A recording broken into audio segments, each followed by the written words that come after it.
Assalamualaikum, jumpa kembali di channel Ariski Family. Di video kali ini saya mau membuat roti isi kacang hijau dan ini tanpa oven juga mixer. Walau tanpa oven dan mixer, rotinya matang sempurna sampai ke bagian dalam dan teksturnya ini empuk juga lembut.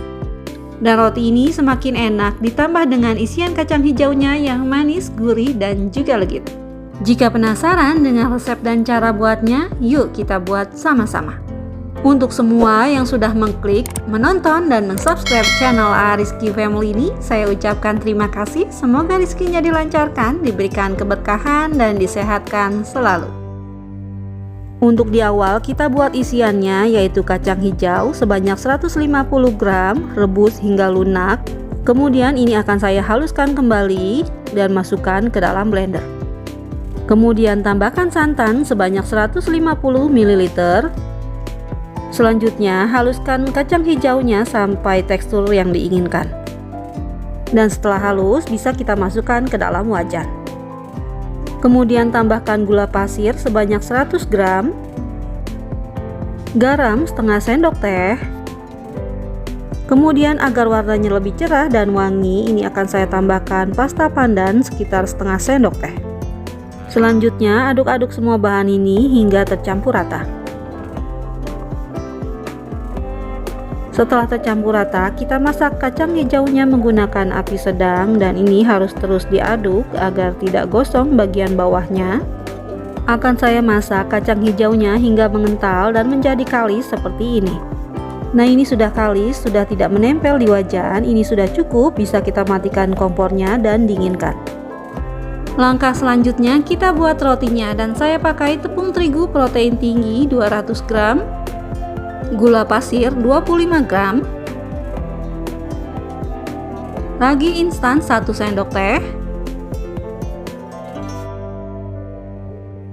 Kemudian ini akan saya aduk terlebih dahulu hingga tercampur rata.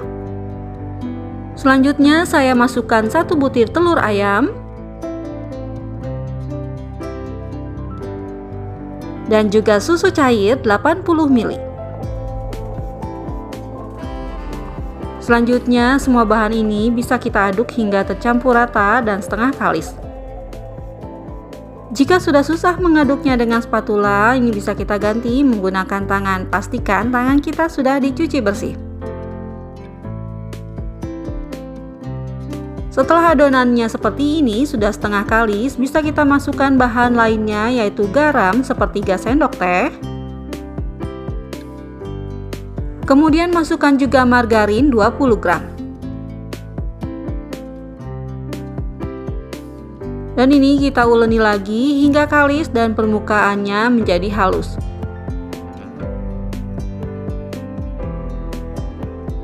Saya uleni dengan cara dibolak-balik seperti ini ya, agar adonannya cepat kalis dan permukaannya halus.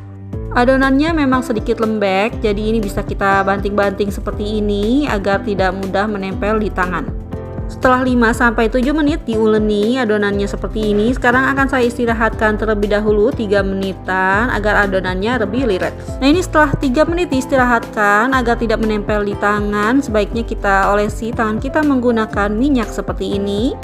Dan bisa kita uleni lagi sebentar hingga permukaannya menjadi halus dan kalis.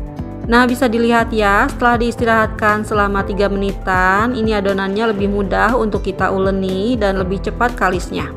Setelah permukaannya halus seperti ini sudah cukup. Ini bisa kita bulat-bulatkan dan bisa kita proofing selama 1 jam. Dan selama proofing ini akan saya tutup menggunakan kain yang bersih seperti ini.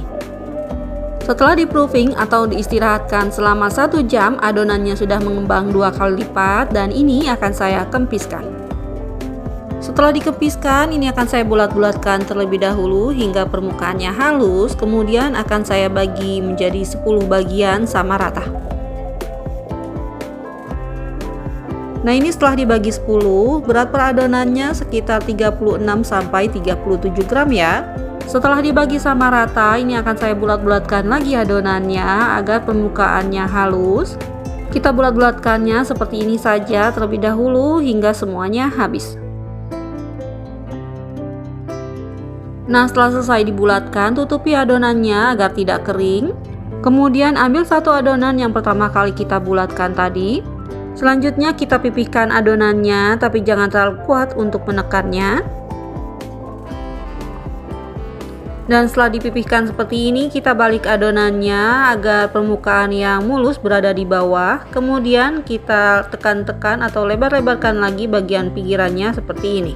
Selanjutnya bisa kita isi bagian tengahnya dengan kacang hijau yang sudah kita buat tadi sebanyak 1 sendok makan. Nah, selanjutnya kita tutup kacang hijaunya menggunakan adonan rotinya hingga tertutup rapat seperti ini. Untuk bagian bawahnya ini harus benar-benar rapat ya, bisa dicubit-cubit seperti ini dan kita gulung-gulung lagi hingga bagian bawahnya rapat dan permukaan atasnya menjadi halus.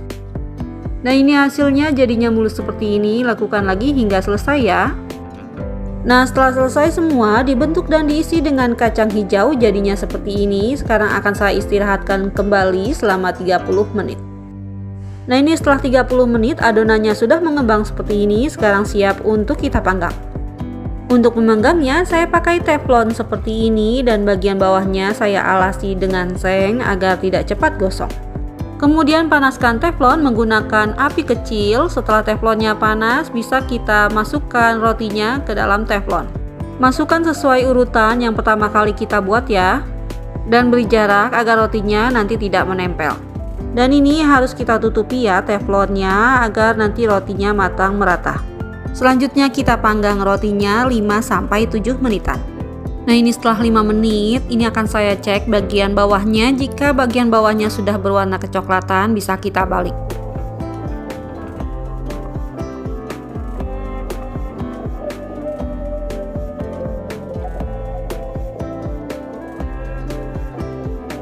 Setelah dibalik, rotinya ini kita tekan perlahan saja seperti ini agar nanti bisa cantik ya bawahnya.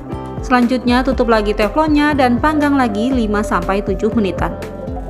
Nah, ini setelah 5-7 menitan kita lihat lagi bagian bawahnya. Jika sudah berwarna kecoklatan seperti ini tandanya sudah matang ya.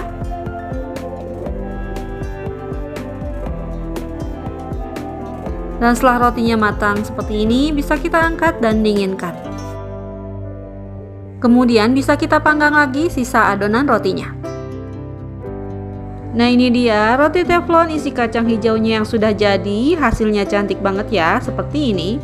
Walaupun tanpa oven dan mixer, roti kacang hijaunya ini matang merata sampai ke bagian dalam.